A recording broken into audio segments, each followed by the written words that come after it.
Hey, what's poppin'? It's your boy Jay the Comedian. How y'all doing today? How am I doing today? It's raining, it's pouring. I'm the old man that's snoring because I'm very sleepy this morning. Anyway, this is an ExJw video. And you know what to do anytime you see an ExJw video. You hit the like button and you leave a comment to help the YouTube algorithm show it to as many people as possible. And if you are new to the channel, subscribe. Hey, welcome to the channel, all you new people. Wow, the shape of your cornea is amazing. I don't care if it's circular or oval, if you have a little astigmatismo, but the shape of it is amazing. And yes, that is your first and probably last eye-shaped cornea. Wait, I mean eye-shaped compliment. Cornea compliment. God, get it right, Jay. Anyway, if you want to thank me for your cornea compliment, you can thank me by subscribing. And if you're already subscribed, just say thanks, Jay, in the comments. Anyway, today I want to talk to you guys about the entire picture of your life as a Jehovah's Witness. If you are a Jehovah's Witness, right? Let's look at the whole picture. The entire thing, right? From beginning to end. When you become a Jehovah's Witness, you're sold on the world ending, you possibly living forever, having a pet iguana. I don't know. You can get a pet iguana now, I guess. You gotta go more exotic, baby. Give me a pet elephant. Something like that. But the point is this, right? You have a lot of stuff that you're hoping for, or that you're hoping to get if you stay a faithful member of Jehovah's organization, right? If you stay in Jehovah's organization, you'll get all of these great things that will be added to you in your life. Now, what do you give up in the meantime, right?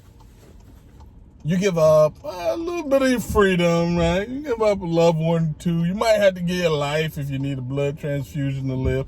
Just little stuff, you know, it's kind of meaning. Like, it ain't too much. Let's be honest. You give up a lot. You have to give up a lot.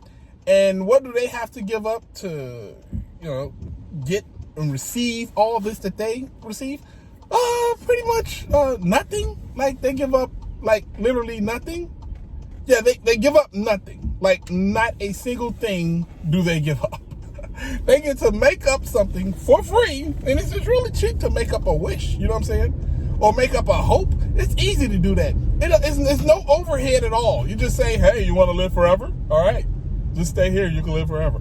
Like, because people either have to die or wait till the end of the world comes before they have to, you know, cash in their chips.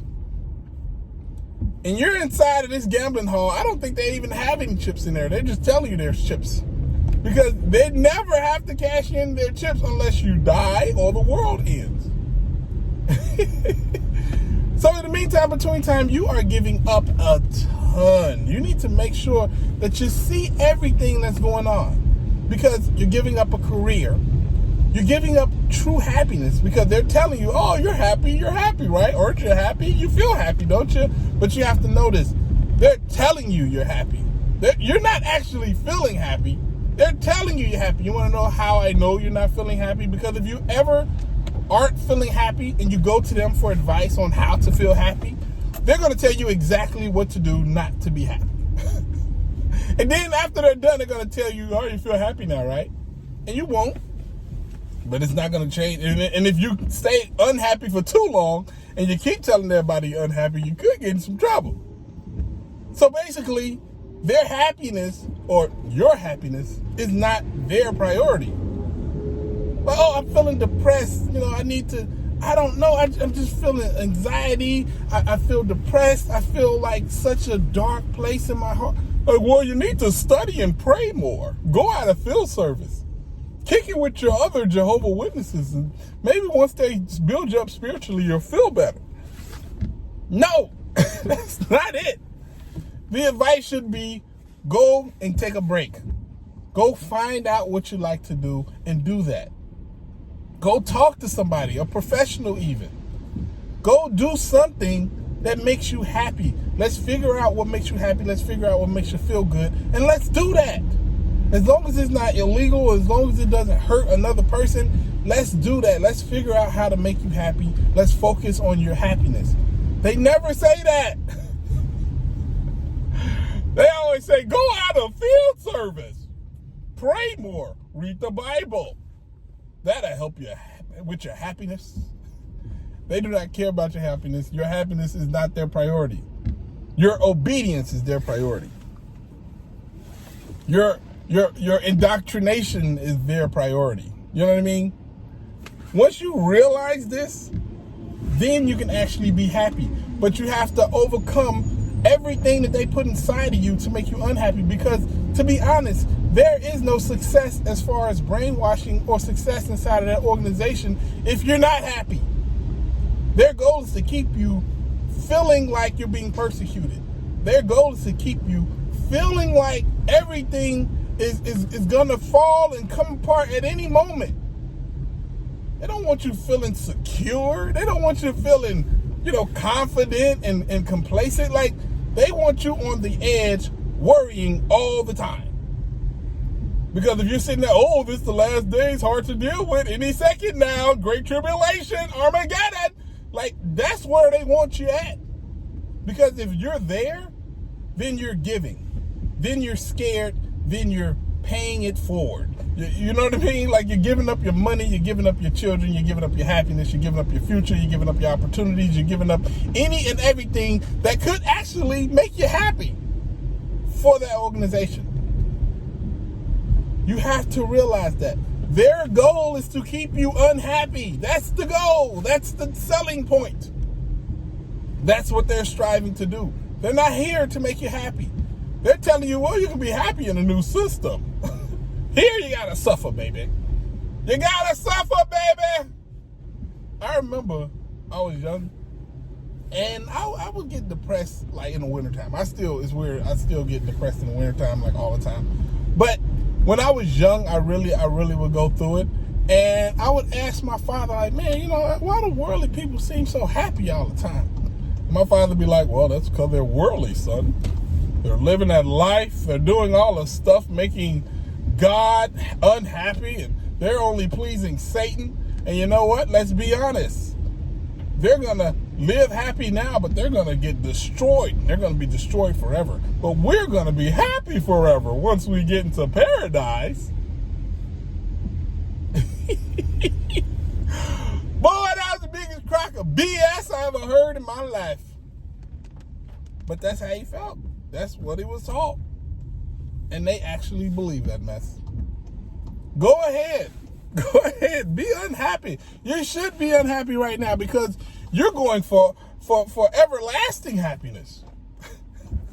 This is just going to be a blip on the time scale once you get into paradise. And that's how they hustle people out of their very lives. They get people to not value this life.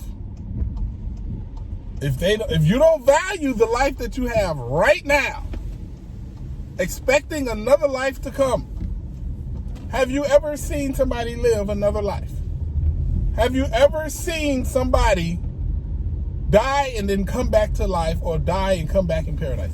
You basically have no proof that any of this is going to happen. You have no proof at all. You have no proof that there's an afterlife. You have no proof that it's going to be a valuable life if it is afterlife. How you know you won't get reincarnated into like a dung beetle or something like that? How do you know? Where's your evidence that that won't happen? Where's your evidence that you won't like return as like a dildo or something like that? Like, man, I'm an ugly person's dildo too. Where's your evidence, ladies and gentlemen? The point is this. If you are alive right now, you have the unique opportunity to live a great life. Do not let people hustle you out of your life. Don't let people fool you into being unhappy and just going through the motions, feeling depressed, not really going after your dreams and the things you aspire to do. If you let people trick you out of doing those things, and it's one life you have, one, they've committed probably the greatest crime against you possible. Well, I guess it's worse crimes out there you can do to a person. But this type of evil, it can't be taken lightly. You have to realize what you are losing inside of that organization. You're putting all your chips in, hoping to get something when they've proven themselves to be wrong. 1914, 1925, 1975, and 2000. And every single time throughout your entire life, they said the end was near, and it wasn't any time that was recently.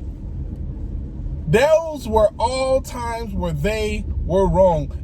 But you're like, well, yeah, you've been wrong a lot, but you're going to be right about this thing. You are a fool if you believe that.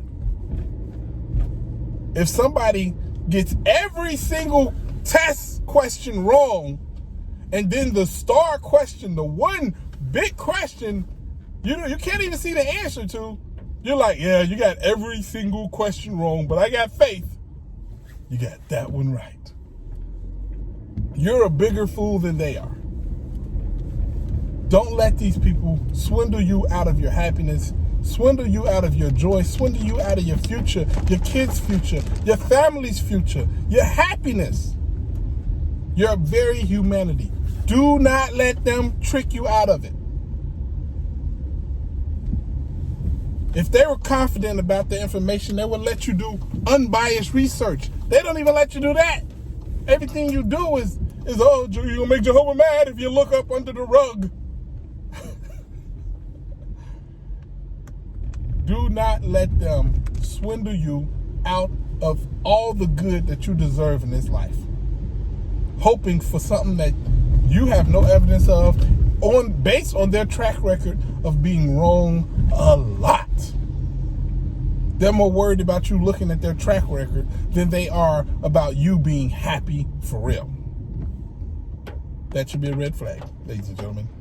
Anyway, it's your boy, Jay the Comedian. I hope y'all having a great day. I'm having a great day. Holla at your guala. Deuces.